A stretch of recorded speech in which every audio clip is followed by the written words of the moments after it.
Sahabat Shalom, Shalom. selamat pagi. Tuhan memberkati. Sudah membaca belum? Sudah.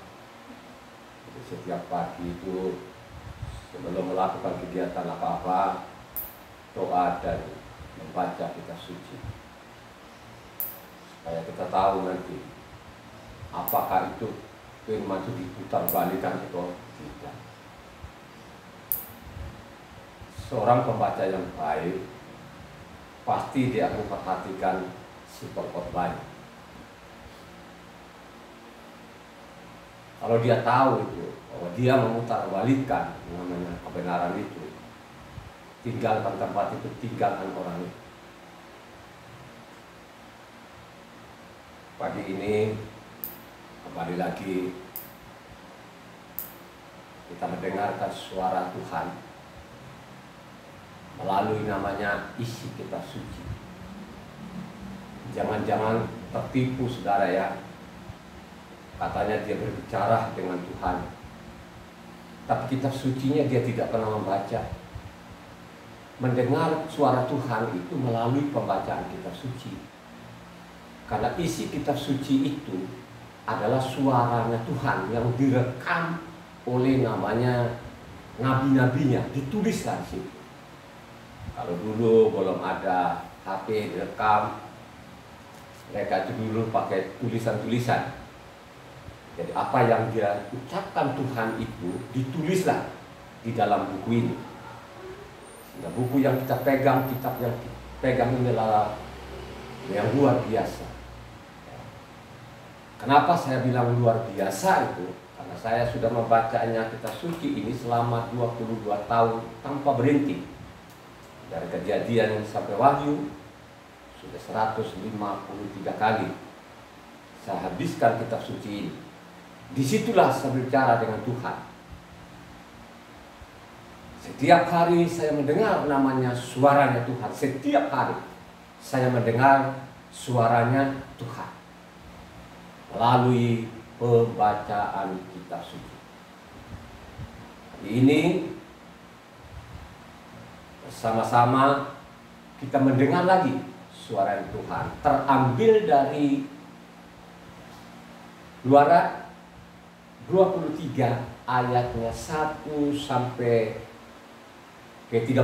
Sekali lagi, Keluaran 23 1 sampai ke 13. Catat nanti jemaat maupun pendengar di luar sana.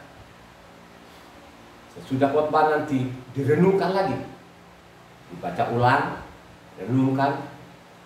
Karena saudara datang di sini, kalau saudara tidak punya pengetahuan apa-apa, hanya datang terima bulat-bulat dari mimbar itu mungkin saudara yang sia-sia di bumi ini. Makanya saya anjurkan dari tahun 2000 itu, setiap saya khotbah pasti saya mengatakan, sudah membaca belum? Saya peringatkan terus menerus supaya membaca ini, ya, supaya engkau tahu itu apa yang dia khotbahkan itu sesuai nggak isinya di dalam. Kalau tidak sesuai ya tinggalkan aja, tinggalkan tempat ibadah itu, tinggalkan orang itu. Ya, misalnya istri saya, kedua anak saya, jangan pengaruh saya. Jangan karena suami atau ke bapaknya, terus kamu tidak tahu apa-apa. Makanya saya tanya, Ibu Ana, kalau engkau ikut ibadah itu karena saya atau lu punya pemahaman? Katanya dia sesuai pemahaman. Ya. Begitu juga lah kedua anak saya, kamu mendengar itu karena bapakmu atau karena pemahamannya? Kedua anak saya sama dengan mama mereka dengan pemahaman. Ya.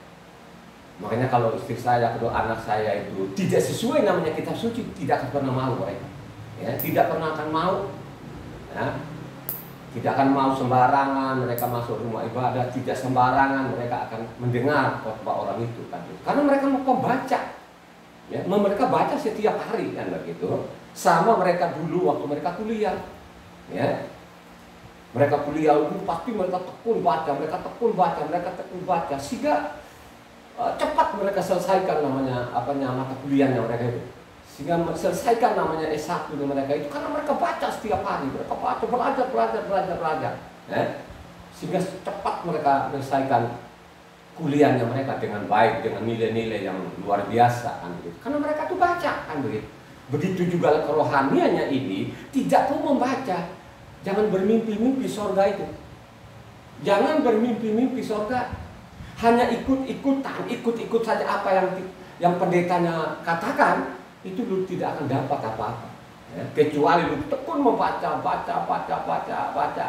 Makanya mengatakan ilmu sekulermu itu dengan ilmu surga itu harus imbang juga kan gitu loh. Tanpa itu susah nanti. Ya.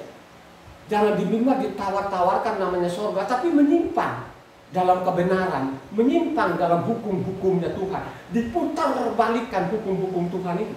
Ya, kenapa saya tahu itu bahwa dia putar balikan hukum Tuhan? Karena saya baca. Saya baca itu isi kitab sucinya. Ya, makanya saya dulu waktu kerja di sekuler itu, ya, kenapa saya mungkin lebih daripada orang lain? Karena itu tadi saya baca petunjuk. Ya, ada buku panduannya. Ya, sehingga saya bisa menguasai namanya ilmu-ilmu teknik itu, ya. Beda dengan yang lain, dia kejar gaji doang. Habis itu sudah jam 4 jam ini kabur dia. Kalau saya kan tidak demikian. Ya, saya pelajari namanya ilmu-ilmu sekuler itu, kan. Sehingga saya ini kan kerja dulu ya nggak karocok-karocok banget lah kan gitu aja kan, tidak sembarangan orang memerintah saya gitu kan. Di perusahaan sendiri pun sampai yang punya perusahaan saya debat juga sama dia, tapi debat yang kebenaran. Waktu kita debat nanti sama bos-bos, pasti bosnya akan tawa-tawa juga, ya. Pasti dia tahu, wah ini punya karyawan seperti ini, menguntungkan kan gitu kan. Sehingga saya dulu waktu saya mundur dari perusahaan saja pun mereka tak mau saya meninggalkan perusahaan itu. Kan menguntungkan, kenapa menguntungkan? Saya pelajari, makanya kalau di kantor itu sering sekali saya debat mereka itu. Biarpun rumus sarjana, saya anak STM, saya tidak pernah kalah. Kenapa saya tidak kalah? Karena pelajari ilmu sekuler ini. Begitu juga lah, ya, ilmu kerohaniannya ini harus kita pelajari. Ya, kalau engkau tidak pelajari itu surga nggak bakal ketemu aja. Bukan saya menghakimi, karena itulah isi kitab sucinya. Ya, tidak dipelajari dengan benar dengan baik ini, ya, ilmu-ilmu surga ini. Ya, karena inilah kehidupan sampai selama-lamanya. Kalau namanya sekuler itu kan paling tidak ya lu nikmati hasil kerjamu tadi ya 70-80 mati kan begitu kan. Mati, selesai lah kan gitu. Ya. Nah, sebelum kita mati itu, makanya kita harus isi hari-hari kita itu dengan ilmu rohani, gitu kan? Ya, jadi kita belajari, ditekun, dibelajari kan begitu kan? Sehingga kalaupun nanti kau datang ibadah, itu hanya tambahan. Nah kalau saya tanya ibu anak, ya, itu kalau dapat datang di sini dengan pemahaman atau dari saya, kan gitu? Oh tidak, ya. Kalaupun engkau khotbah itu hanya tambahan saja, kan gitu kan? Mungkin ada yang saya kurang-kurang paham. Ya tambahan aja gitu. Itu yang benar, gitu. Itu yang benar. Sehingga kita tahu lah ini orang-orang yang memutar balikan gitu kan kebenaran gitu kan di mimbar itu. Coba di dunia ini itu miliaran orang, berapa miliaran orang ini orang Kristen itu rata-rata itu tidak pernah mereka baca, gitu.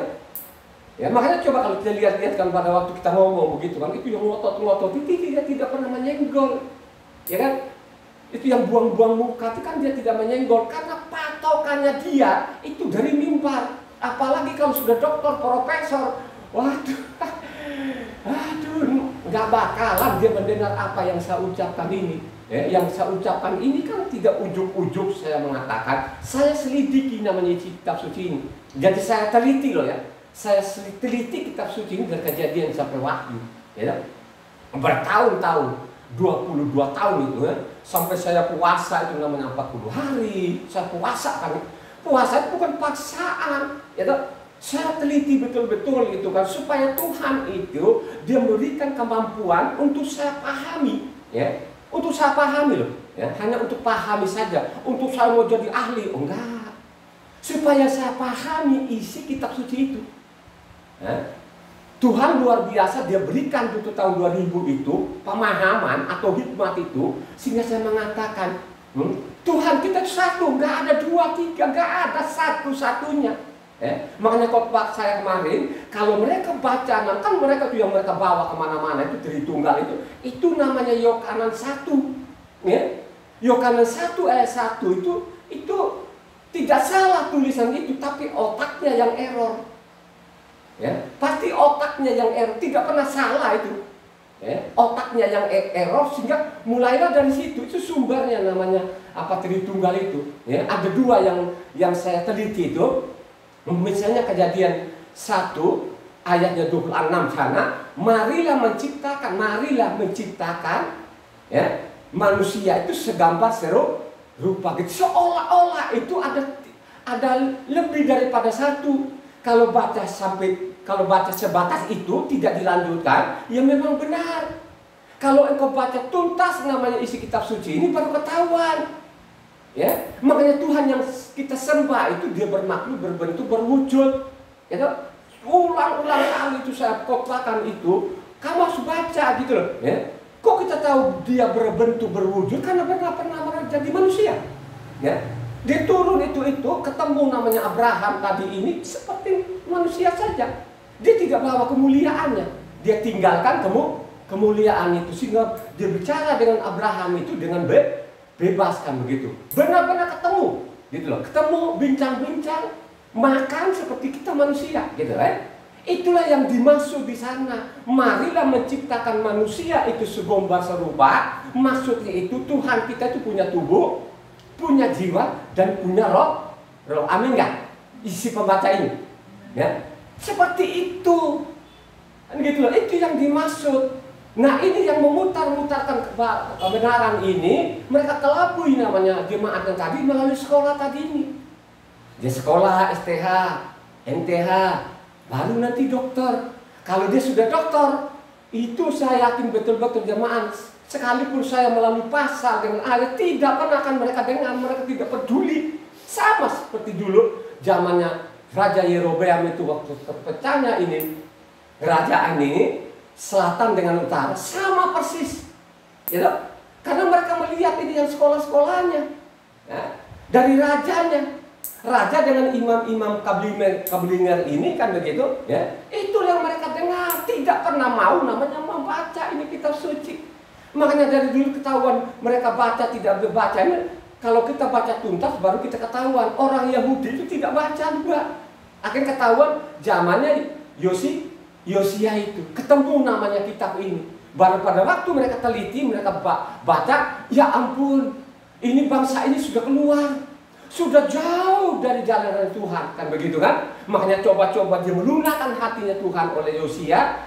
Tapi sesudah Yosia itu kablinger, sesudah Yosia ini raja benar tadi ini, sekalipun juga ada namanya Nabi Yeremia, tetap namanya tutup telinganya dan tutup hatinya orang Yahudi ini. Ya, itulah awal parah-parahnya dosa mereka sampai detik ini. Ya, sampai detik ini tidak mengenal lagi namanya kebenaran, kan begitu?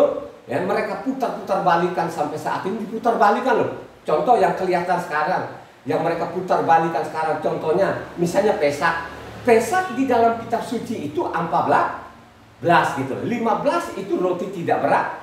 Ini mereka keluar, tapi mereka putar balikan namanya orang Yahudi ini, diputar balikan itu tanggal 15 Pesaknya gitu loh. Diikuti sekarang ini namanya orang Goim, orang asing, termasuk di Indonesia ini. Orang Indonesia sekarang itu awal-awalnya mereka pun tanggal sekarang mereka ikutin orang Yahudi ini yang putar balikan namanya Tauratnya tuh Tuhan, hukumnya tuh Tuhan. Hari ini kita belajar, ambil tadi Keluaran 23 ayatnya 1 sampai 13. Silakan dibaca. Janganlah engkau menyebarkan kabar bohong, janganlah engkau membantu orang yang bersalah dengan menjadi saksi yang tidak benar. Janganlah engkau turut-turut kebanyakan orang melakukan kejahatan dan dalam memberikan kesaksian mengenai sesuatu perkara, janganlah engkau turut-turut kebanyakan orang membelokkan hukum. Juga janganlah memihak pada orang-orang miskin dalam perkaranya. Apabila engkau melihat lembu musuhmu atau keledainya yang sesat, maka segeralah kau kembalikan binatang itu. Apabila engkau melihat rebah keledai musuhmu karena berat bebannya, maka janganlah engkau enggan menolongnya. Haruslah engkau rela menolong dia dengan membongkar muatan keledainya. Janganlah engkau memperkosa hak orang miskin di antaramu dalam perkaranya. Haruslah kau jauhkan dirimu dari perkara dusta. Orang yang tidak bersalah dan orang yang benar tidak boleh kau bunuh, sebab aku tidak akan membenarkan orang yang bersalah. Suap janganlah kau terima, sebab suap membuat buta mata orang-orang yang melihat dan memutarbalikkan perkara orang-orang yang benar.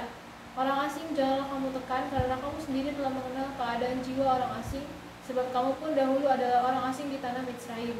6 tahun lamanya engkau menabur di tanah dan mengumpulkan hasilnya, tetapi pada tahun ke-7 haruslah engkau membiarkannya dan meninggalkannya begitu saja, supaya orang miskin di antara bangsamu dapat makan, dan apa yang ditinggalkan mereka haruslah dibiarkan dimakan binatang hutan. Demikian juga kau lakukan dengan kebun anggurmu dan kebun zaitunmu. 6 hari lamanya engkau melakukan pekerjaanmu, tetapi pada hari ke-7 haruslah engkau berhenti, supaya lembu dan keledaimu tidak bekerja, dan supaya anak budak perempuan dan orang asing yang melepaskan lelah. Dalam segala hal yang kufirmankan kepadamu haruslah kamu berawas-awas.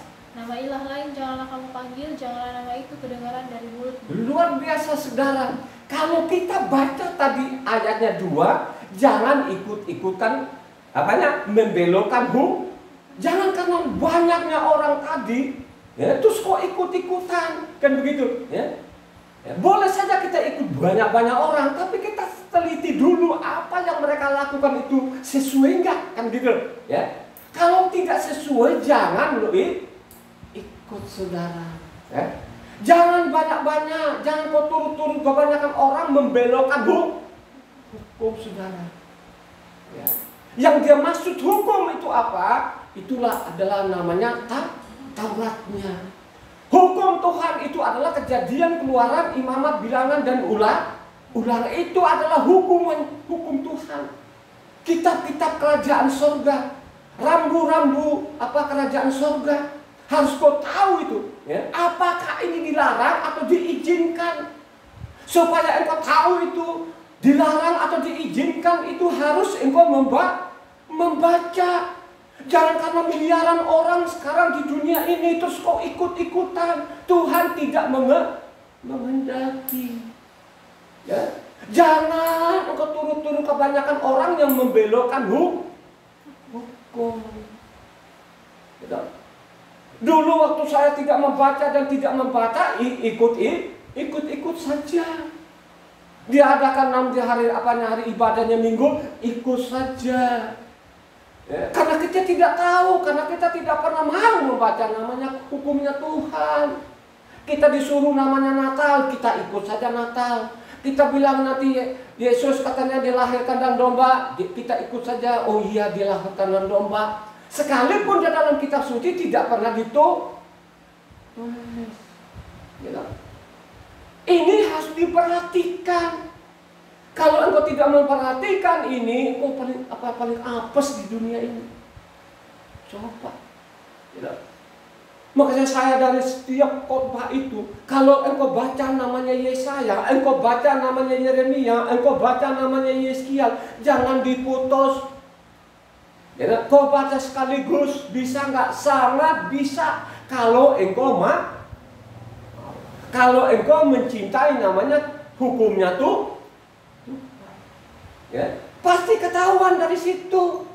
Karena nabi-nabi ini tidak pernah melanggar perintahnya Tuhan. Ada nabi-nabi benar, ada nabi-nabi yang tidak benar, saudara. Saya mau tanya jemaat, pengalaman kalian ini membaca kitab suci itu, nabi benar dengan nabi yang tidak benar, banyakan mana? Gitu? Pasti itu yang namanya yang menolak, memutarbalikkan namanya kebenaran itu lebih banyak. Gitu? Mereka awalnya nabi, gitu? Awal-awalnya dia menyimpang, makanya itu namanya nabi-nabi palsu. Ya. Kenapa dia bilang nabi palsu? Masih ada juga di dalamnya, ada lah gitu loh.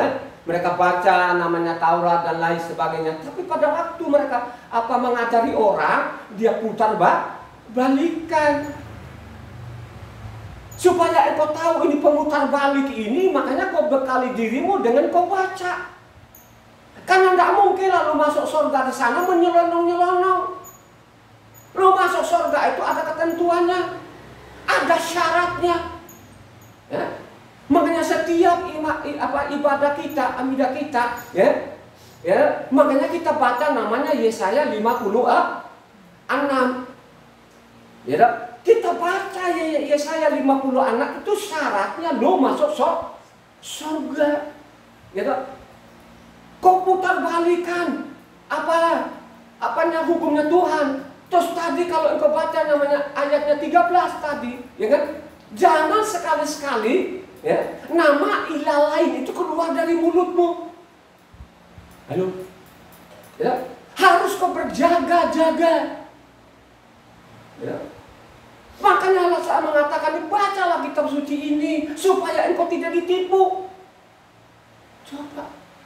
Coba yang miliaran ini di dunia ini, coba sudah miliaran, saudara.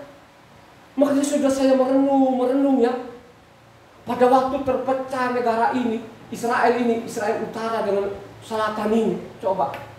Selatan itu hanya satu suku, dua suku dengan Benyamin. Awalnya tadi itu, selatan itu hanya satu suku. Ya tak? Hanya satu suku, sedangkan namanya utara itu namanya 10 suku. Gitu loh.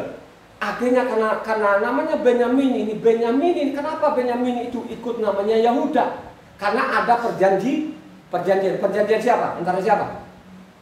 Raja Daud dengan Yonatan, anak daripada namanya Raja Saul, saudara. Mereka berjanji, jangan boleh kita terpisah. Itulah yang benar-benar terjadi sampai detik ini. Yang di Israel sekarang itu mungkin yang kebaca sekarang adalah keturunan Yahuda dan Benyamin, saudara. Ya, kelihatan kok pada waktu Yesua ini datang di bumi, turun di bumi ini, Yahweh penyelamat ini turun di bumi ini, kelihatan. Karena Rasul Saul itu dari keturunan Benyamin, saudara. Ya, makanya harus kau baca supaya kau tahu ini diputar balik atau tidak. Kan begitu loh, ya. Jangan turut-turut kebanyakan orang melakukan kejahatan. Jangan turut-turut kebanyakan orang memutar balikan namanya hukum, saudara. Ya. Jangan ikut-ikutan gitu loh. Yesaya 5 ayat 20, coba Yesaya 5 ayat 20 atau Ulangan 16 ayat 19 bila. Ulangan 16-19. Janganlah memutarbalikkan keadilan, janganlah memandang bulu, dan janganlah menerima suap, sebab suap membuat buta mata orang-orang bijaksana dan memutarbalikkan perkataan orang-orang yang benar. Loh, ini benar-benar terjadi loh sekarang ini, saudara. Apakah yang sekolah ini di mimbar tahu nggak? Sebenarnya mereka tahu. Karena itu tadi amplop kan sudah tebal, ini sudah dia tidak peduli lagi. Ya, mati itu urusan belakang. Pak saudara, ya. Pada di dalam kitab suci itu kan diatur sedemikian rupa supaya yang pungut itu namanya dari suku Lewi, karena suku Lewi ini adalah pengajar, ya, mengajar kepada suku-suku yang lain. Ini ketentuan Tuhan seperti itu, ya, ketentuannya Tuhan seperti itu, gitu loh, ya. Ini isi kitab sucinya di dalam, tidak disinggung dengan bangsa lain, dia tidak peduli. Kan begitu loh, ya. Dia hanya peduli namanya Israel ini, ya. Coba kan, loh Israel ini lihat mata kepalanya loh, saudara, itu laut sampai dibelah kok. Menyimpang, apalagi bangsa asing ini tidak pernah melihat kejadian yang luar biasa, kan begitu. Akhirnya sekarang bangsa asing ini bukan diputar balikan tapi dijungkir balikan. Ya, biarpun saya ngomong seperti apakah tidak ada yang mendengar? Pasti ada mendengar melalui ini siaran ini, khotbah ini. Ya, mereka tidak bergeming. Coba kejahatan ini, jangan turut-turut kejahatan karena banyaknya orang. Jangan turut-turut banyaknya orang itu kok ikut-ikut melanggar hukum. Jangan, kan begitu. Coba Yesaya 5 ayat 20.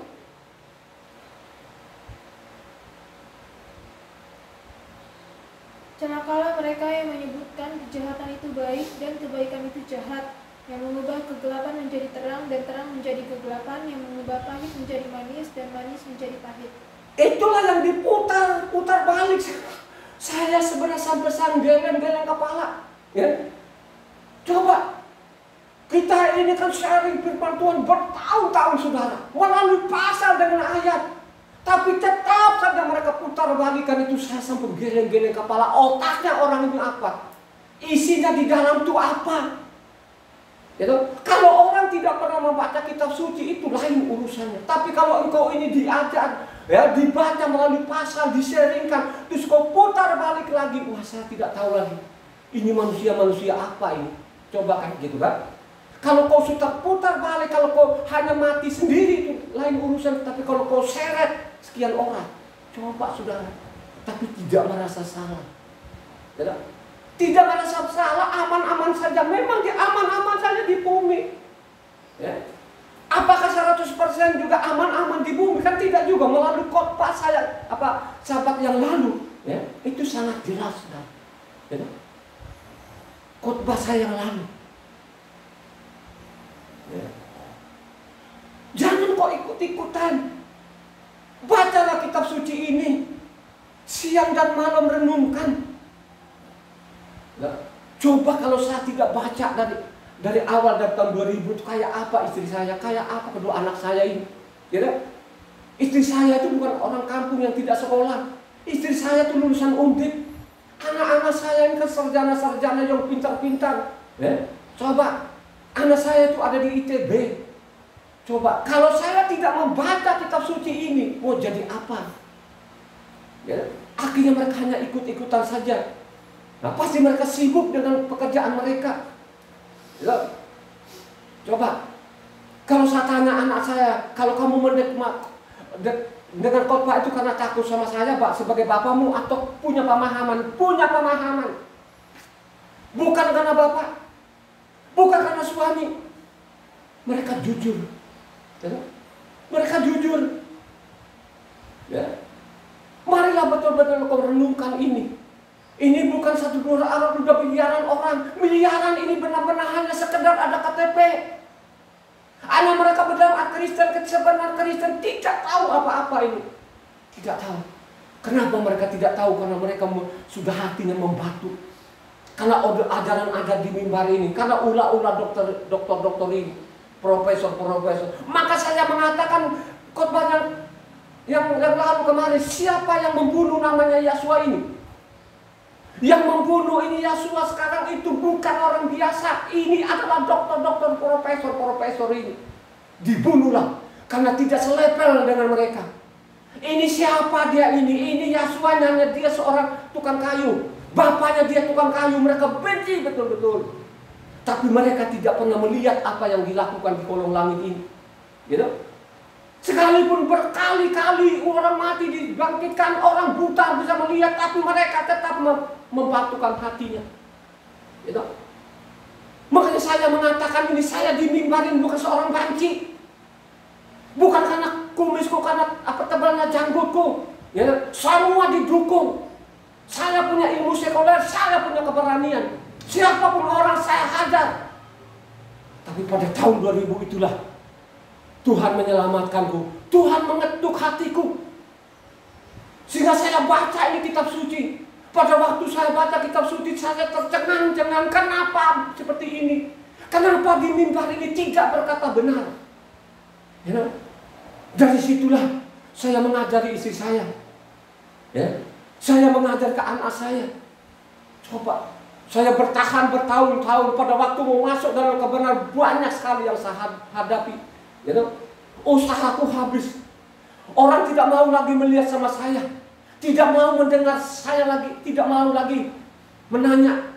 Tapi saya bertahan dalam kebenaran itu. Saya tetap namanya membaca. Saya bertahan.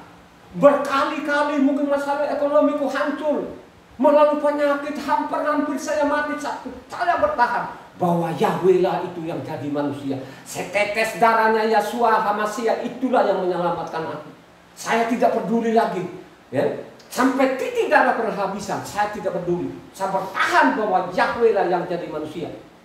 Saya buktikan 22 tahun saya tidak pernah mau lagi terima namanya menyembuhkan dokter. Saya tidak mau menerima lagi obat. Saya tidak salahkan orang yang minum obat. Saya tidak salahkan orang yang ke dokter. Tapi pribadi saya, dia adalah dokter segala dokter. Dia adalah tabib segala tabib. Tidak ada yang lain. Dia adalah Yahweh penyelamat itu. Dia datang di bumi ini menyelamatkan manusia-manusia yang mendengar akan suara. Amin gak saudara? Ya. Renungkan firman yang kita baca hari ini. Jangan keraskan hatimu. Ya. Jangan engkau keraskan hatimu. Kalau engkau keraskan hatimu, cepat atau lambat dia datang lagi kedua kalinya. Tidak seperti dulu itu. Dia datang kedua kalinya. Ya. Dia datang kedua kalinya, saudara. Ingat baik-baik, datang kedua kali tidak seperti lagi waktu dulu.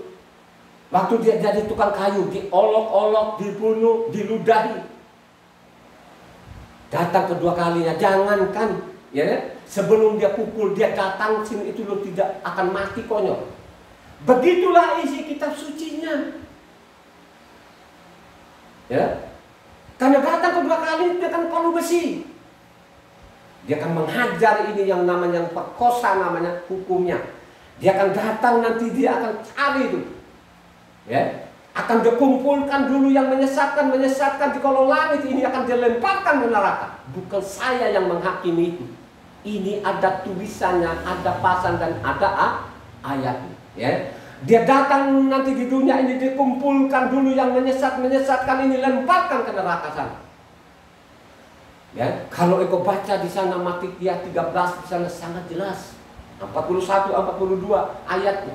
Ya, kumpulkan dulu, disuruh malaikat-malaikatnya ini kumpulkan yang menyesatkan seluruh dunia ini, lemparkan ke neraka. Makanya kau ingat baik-baik. Karena sempitnya jalan, sedikit sekali orang yang masuk. Berjuanglah kalian ini masuk pintu yang sempit itu. Ya. Maksudnya apa? Kita berjuang melalui pintu yang sempit itu. Maksudnya apa? Kita harus namanya dibaca namanya isi kitab suci ini. Ya. Memang kitab suci ini tebal. Ya. Padat. Tapi kalau kau respon dari namanya kebaikan Tuhan itu, kau rendahkan hatimu, ya, kau rendahkan, pasti engkau mau akan membaca kitab suci itu. Tapi kalau tetap membatu hatimu ini, kau tidak peduli, saya mau peringatkan. Ya, cepat atau lambat engkau juga mati, cepat atau lambat Tuhan akan datang di bumi ini. Ingat baik-baik. Ya, saya mengatakan saya ini bukan manusia biasa. Bagaimana manusia biasa? Kalau manusia biasa, kalau di Jakarta ya keliling-keliling saja kan Jakarta cari uang. Kalau saya ini kan buru uang itu sampai seluruh Indonesia. Coba saudara, ya. Ini kalau buru uang di Indonesia jadi kota-kotanya lain urusannya, sampai ke pelosok-pelosoknya. Coba saudara, itu kan taruhan nyawa. Ya. Itu orang-orang katanya itu orang-orang yang tidak mengenal Tuhan. Tapi dengan dia burunya uang tadi, wah, surga. Ya. Justru dia bilang orang kaya itu sulit masuk dalam kerajaan surga, saudara. Orang kaya itu, orang sok tahu itu, ya, sulit masuk dalam kerajaan surga. Ya, kalau saya menyimpang dari pasal isi kitab suci itu boleh saja. Ini yang saya baca ada pasalnya dan ada ayatnya. Mau ditafsir bagaimana tadi itu? Jangan turut-turutkan banyakkan orang membelokkan hukum. Ya, yang dimaksud benar-benar supaya kamu menaati namanya Tauratnya itu yang harus sesuai tertulis. Khotbah saya kemarin itu kan, kalau engkau baca namanya Ulangan 28, ya kan, khususnya 58 sampai 61 di sana, itu ada ancamannya, tidak sesuai namanya tertulis di dalam, ada ancamannya berat-berat saudara. Ya, persoalan sekarang ini, ya. Sekalipun saya ngomong begini, nggak mau. Kenapa mereka nggak mau? Saya tidak tahu lagi apa yang menghambat dalam hatinya. Ya. Kalau yang tidak mau itu, kalau yang sangat-sangat, ya mungkin seperti saya ini kan, orang bilang lihat muka saya saja pun katanya orang sudah takut. Kata-kata di luar sana, pokoknya lihat muka Pak Tara itu takut deh kata-katanya, ya. Ya. Mereka saya bilang bukan kumisnya, jenggotnya, hatinya juga kerasnya, ampun-ampun. Namaku saja Tara Ratu, namanya Tara Ratu, batu yang paling keras kan begitu. Ya. Terus yang keraskan hati itu yang kayak bencong-bencong itu kan. Waduh, saya bilang kok kayak potongan sendiri pun nggak ada saya lihat itu. Coba kalau saya nggak bertobat itu, yang keraskan hati kau lawan, itu saya hajar satu-satu banyak orang yang masuk rumah sakit juga ada itu saya hajar. Ya. Ya, mau preman dari mana pun dari dulu saya tidak pernah takut, fight sendiri-sendiri. Ya. Banyak yang saya hajar. Ya. Coba, kalau bukan Tuhan itu saya tidak seperti ini. Saya ngomong ini kan bukan berdasarkan saya cari-cari untuk khotbah, bukan. Saya khotbah ini karena saya memang baca kitab suci dari Kejadian sampai Wahyu. Makanya saking saya suka ini isi kitab suci ini, ya, sampai-sampai itu 2 minggu. Ya, 14 hari itu dari Kejadian sampai Wahyu saya habiskan. Karena saya sangat suka, ya, isinya luar biasa. Makanya kenapa ini David ini dianggap ini raja benar ini? Ya, hanya kesalahan tadi satu-satunya itu dia sikat isi orang tadi itu. Kalau yang lain-lain, pokoknya namanya kalau Tauratnya itu katanya, waduh, ya, lebih manis Tauratnya daripada madunya, ya, lebih murni Tauratnya daripada emas. Coba, dia saking benar-benar itu melihat Taurat itu segala-galanya. Itulah yang disuarakan oleh nabi-nabi supaya raja ini kembali ke Taurat, supaya bangsa Israel ini kembali ke Taurat. Tidak ada sampai dia datang di bumi ini pun juga supaya orang kembali tak. Begitu gak? Halo, ya? Dia datang di bumi ini supaya orang-orang benar-benar kembali kepada tak. Isinya gak? Gitu gak? Injil itu, ya? Makanya saya datang di bumi ini bukan meniadakan Taurat satu titik, satu yota. Mendingkan langit dan bumi itu lenyap daripada namanya membatalkan Taurat. Tapi jelas-jelas di mimbar itu diputar balikan apa Taurat itu tidak berlaku sampai dibikin sekolah-sekolah sampai ada titelnya sampai dokter profesor. Makanya saya bilang dulu itu, ya, mereka membunuh benar Yasua lalu digantung kayu salib. Tapi sekarang ini tidak seperti itu. Tidak membunuh fisik, tapi mereka membunuh secara roh. Ya, akhirnya sekarang itu jemaat-jemaatnya sekalipun kita ke pasar dan ayat mereka tidak mau. Ya, mereka buktikan, kita lihat aja nanti, coba mereka nantang begitu. Ya, apakah ajarannya seperti itu di dalamnya? Kan tidak seperti itu. Gitu. Menantang itu kan adalah orang-orang fasik. Ya, makanya kalau engkau baca, coba baca ini. Ya. Mazmur 50 ayat 16-17.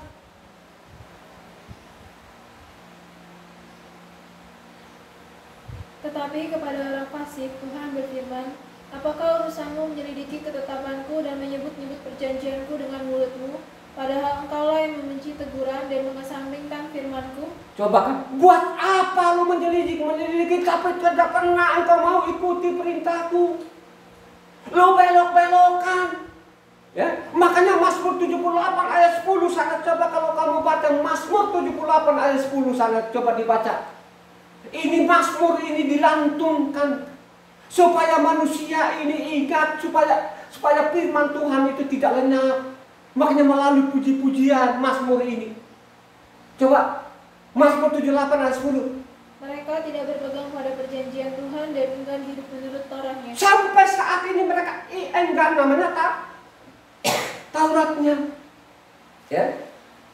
Ini orang Israel saja pun enggan, apalagi bangsa asing ini lebih benar-benar jahat. Ya. Disuruh Tuhan Sabat, mereka putar balikan, suruh orang Minggu. Disuruh namanya pondok daun, mereka bilang Natal ini kan kejahatan, ini saya kasih tahu. Gitu? Mereka mati-matian sekarang ini, yang dokter-dokter di mimbar itu bahwa Taurat itu pembunuh. Taurat itu tidak punya kasih. Coba siapa yang mengatakan ini? Ya, karena mereka baca yang tidak menyelidiki. Coba kalau mereka menyelidiki itu, tidak mungkin mereka mengeluarkan kata-kata itu. Coba kan, makanya saya mengatakan kalau engkau baca Matitia 5 ayat 43 itu, ini apakah ini penerjemahan yang memang penerjemahan awal ini yang benar-benar ngawur itu, ya? Ya. Karena di sana itu berbunyi aslinya itu kan kasihlah sama manusia. Tidak pernah mengajarkan bencilah musuhmu, bencilah sesama manusia. Tidak pernah ajaran dalam kitab suci ini. Tapi diputar balikan melalui itu tulisan itu. Dengan tulisan itu, akhirnya mereka tidak selidiki yang benar. Akhirnya itu tadi Taurat itu tidak berlaku. Taurat itu sadis. Ya, coba. Ya, seolah-olah ini namanya kebenaran itu adalah namanya Matitia sampai Wahyu. Ini kan namanya saya bilang dokter dungu-dungu ini. Kau diikuti. Ya, saya tidak pernah ketunduk, tapi kalau kau nantang itu, nantang sama saya ini yang pun tidak punya dokter, bawalah kitab yang sama. Kita buka. Kita buka itu, kitab itu. Jangan kau bawa namanya buku Bapak Gereja. Jangan. Ya. Karena juga banyak saudaraku yang korban. Ya. Coba kan, tidak pernah mereka mengungkapkan yang benar di mimbar itu. Mereka lebih suka namanya banyak-banyaknya orang tadi ini. Ya, karena ini sudah dari generasi ke generasi ini. Masuk di Indonesia ini sudah 400 tahun. Ya, mereka tidak pernah pikir dulu siapa ini yang terjemahkan kitab suci ini. Ya, siapa yang terjemahkan kitab suci ini? Apakah orang Kristen dulu yang ada di Indonesia memang di Indo waktu masuk ini tidak ada? Ya, yang ada dulu ini kan yang menerjemahkan seorang Muslim ini. Abdul Musi ini, ya, juru tulisnya namanya Stanford Raffles ini kan namanya misionaris Inggris ini, ya. Tidak dikoreksi, ada pun yang dikoreksi itu, ya, yang mungkin nama, ya, makanya saya baca ini kan dulu itu namanya apanya Yohanan itu, ya. Coba dulu itu bernama Yahya, sekarang mereka koreksi ini sekarang dia bernama Yohanes. Ya, tapi kan yang lain-lain ini kan masih dibiarkan sampai saat ini, ya. Sehingga pada waktu saya lihat tulisan asli dengan kutipan itu saya selidiki, ya. Makanya mana sih yang salah? Tanya sama saya, jangan tanya dokternya, jangan tanya profesornya, dia tidak pernah mengungkapkan ini, ya. Mana yang salah dan mana yang benar? Ini tulisan aslinya dengan kutipannya. Saya punya catatan. Kenapa saya punya catatan itu tadi? Karena saya baca dari Kejadian sampai Wahyu 2 minggu, 1 bulan kurang, 20 hari, 18 hari, ya. Saya catat, saya detail sekali saya catat di dalam, ya. Makanya saya mengatakan ke istri saya, ke anak saya, jangan kamu datang ibadah terus kamu tidak punya pemahaman apa-apa, ya tak? Coba, sudah tahu betul-betul ada yang ingin tahu juga ada sanksinya. Ya, coba. Di luar sana kan tidak mungkin mereka mendengar seperti ini. Karena rata-rata 100% di mimbar itu dipoles demikian rupa. Kenapa seperti itu? Karena perutnya. Ya, makanya saya mengatakan dari dulu, saya ada di mimbar itu bukan untuk perutku. Saya punya pekerjaan. Ya. Biarpun saya pengusaha kecil, tapi jelas ada yang saya kerjakan, ya. Bukan saya bohong sana, nipu sini di mimbar, susah kasih makan anak istri saya, bukan. Ya. Ini sangat jelas loh, ya. Sangat jelas tadi. Jangan turut-turut membelokkan hukum. Ya. Bayangkan aja tadi Mazmur, mereka enggan. Makanya sampai sekarang ini orang Yahudi itu enggan. Kenapa saya bilang enggan itu kenal kebenaran? Ajaran di dalam itu, nama Yahweh itu harus, namanya itu sampai selama-lamanya. Harus ini dimasukkan nama Yahweh ini. Tapi orang Yahudi sampai sekarang tidak mau apa yang mereka lakukan sekarang ini. Ya? Nama Yahweh itu dirubah jadi nama Adonai atau Hasem, saudara. Ya? Sampai saat ini. Bayangkan aja setiap kita ibadah Shema Israel, Yahweh itu Elohim, Yahweh itu Esa. dengar Israel, Yahweh itu Tuhan, Yahweh itu satu. Tapi waktu dilantungkan sekarang bukan Yahweh lagi yang mereka lantungkan, Adonai. Coba kan, apa pada waktu namanya Holocaust itu dibantai sana 6 juta tidak teriak-teriak Adonai. Dia tidak menjawab, dia biarkan saja dibantai manusia ini kata, gitu. Makanya engkau baca dalam kitab suci, gitu. Apakah pada waktu itu dibantai di sana perang itu mati konyol Israel? Apakah Tuhan tidak tahu? Dia tahu tapi dia biarkan. Maka dia bilang panggil saja itu yang kau sembah itu, yang kau seru-serukan panggil supaya dia yang menolong. Coba kan, gitu. Apakah sekarang itu pada waktu namanya ada corona di dalam tidak nyebut itu Adonai? Apakah Israel luput dari corona? Dia tidak luput juga. Banyak orang juga yang mati. Coba karena teknologi.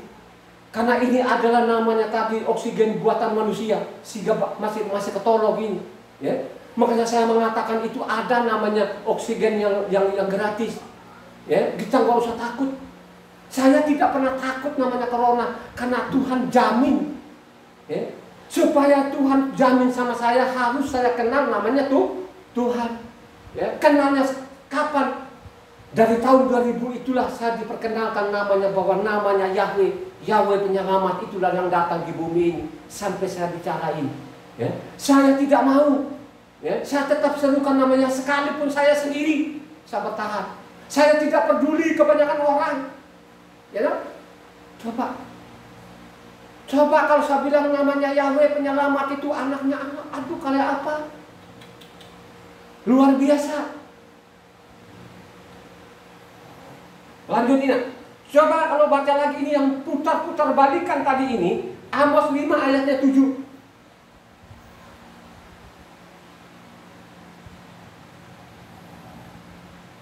Hai kamu yang mengubah keadilan menjadi ibu dan yang mengempaskan kebenaran ke tanah. Menjadikan kebenaran seperti racun. Ibu itu racun, pahit. Coba diputar-putar balikan Amos, ini kan zaman raja-raja. Coba. Ini manusia ini coba. Ini nabi-nabi palsu ini. Coba imam kacau ini. Penjahat ini mereka putar balikan. Taurat mereka tidak pedulikan lagi. Diperingatkan oleh nabi-nabi benar, tapi tetap namanya bandar, saudara. Lanjut Mika 3 ayat 9. Baiklah, dengarkan ini, hai para kepala kaum Yakub dan para pemimpin kaum Israel, hai kamu yang muak terhadap keadilan dan yang membengkokkan segala yang lurus. Coba sekarang ini kan sama saja, ini disimpang-simpangin sana kemari, mengajari orang tidak sesuai dengan tertulis lagi. Siapa yang melakukan ini? Bukan orang biasa yang melakukan. Inilah adalah imam-imam tertengkuk ini, yang merusak namanya tatanan Tuhan, yang merusak namanya hukum-hukum Tuhan ini. Coba, ini orang Israel, saudara. Makanya isi kitab suci dari Kejadian sampai namanya Maliaki itu bicara sama orang-orang Israel. Dia tidak berurusan dengan bangsa lain. Dia tahu betul tuh bangsa ini, orang Israel saja pun yang melihat dengan mata kepala saja pun mereka melawan, apalagi namanya bangsa Goim ini. Makanya kalau kau baca dengan nama Goim ini kan sudah ada hafasan dan ada ayatnya. Bangsa-bangsa itu tidak pernah mereka mengenal hukum, itulah sampai saat ini terjadi. Makanya bangsa-bangsa ini mengajarkan namanya jemaatnya supaya Taurat dibuang. Lo mau ikutin seperti itu? Mau ikutin seperti itu? Yang mengajarkan buang saja itu. Akhirnya mereka benar-benar buang. Taurat mereka tidak pedulikan lagi, tapi mengajarkan mereka nanti kita masuk Yerusalem baru. Masuk Yerusalem baru itu kan harus orang yang taat kepada Tauratnya, hukumnya. Makanya tidak pernah mereka pahami sana. Kisah para Rasul namanya 10 ayat 35 tidak pernah mereka pahami itu. Orang-orang yang masuk namanya kerajaan Yerusalem baru, orang-orang yang mengamalkan namanya kebenaran itu. Kebenaran yang dimaksud itu namanya Kisah Para Rasul itu, ya, 10 itu adalah Tauratnya sendiri. Yang dia mengatakan itu aku datang di bumi ini bukan menyatakan Taurat. Satu iota, satu titik pun. Coba, apakah ini jemaatnya juga tidak dengar? Mereka dengar tapi mereka keraskan hatinya, ya. Makanya saya mengatakan kalau berulang-ulang setiap Sabat itu saya katakan berbahagialah orang yang menguduskan Sabat. Apakah itu ditanggapi? Tidak ada yang nanggapin. Ya, paling ada segelintir orang. Amin. Ya, ada memang segelintir orang ini. Maka sudah saya berenung-renungkan kan, pada waktu namanya Nabi siapa? Yang pergi ke gunung sana ini. Ya, Elia. Ya, pada waktu dia ngadukan sana di gunung Tuhan sana itu, pulanglah Elia. Masih ada 7.000 yang saya simpan. Yang tidak, mulutnya itu tidak sembarangan. Ada itu di utara itu. Pulang tenang saja, ada. Tidak kelihatan mereka itu. Ada di rumah-rumah itu. Keluarga-keluarga ada itu 7.000. Kenapa saya mengatakan Elia itu ada di utara? Ya. Pada Elia engkau sudah betul-betul menaruh namanya korban di gunung itu, panggilan nama nabi-nabi Baal maupun nabi-nabi Aserah, karena kamu banyak duluan kamu karena tinggal saya ini Nabi Yahweh ini. Coba, apakah tidak diperlihatkan itu? Diperlihatkan orang Israel. Jangan berpikir-pikir kita ajaran dari mimbar itu di luar sana seolah-olah Nabi Baal itu bukan Israel. Ya, itulah namanya profesor, doktor dungu-dungu itu, dongo itu, ya. Yang dimaksud namanya di yang ratusan ini Nabi Baal nama Aser ini orang Israel, ya. Coba pada waktu namanya Yerobeam ini kan, ini adalah imam-imam Tuhan tadi ini, nabi-nabi Tuhan diusir, makanya mereka pulang ke selatan. Ini zaman Yerobeam ini. Yerobeam itu kan bukan satu lagi sapi, 2 ekor sapi. Ada di Betel 1, ada di Dan 1, itu yang mereka sembah. Inilah nabi-nabi Baal tadi ini. Mereka ganti namanya Tuhan. Ya. Mika 7 ayat 3.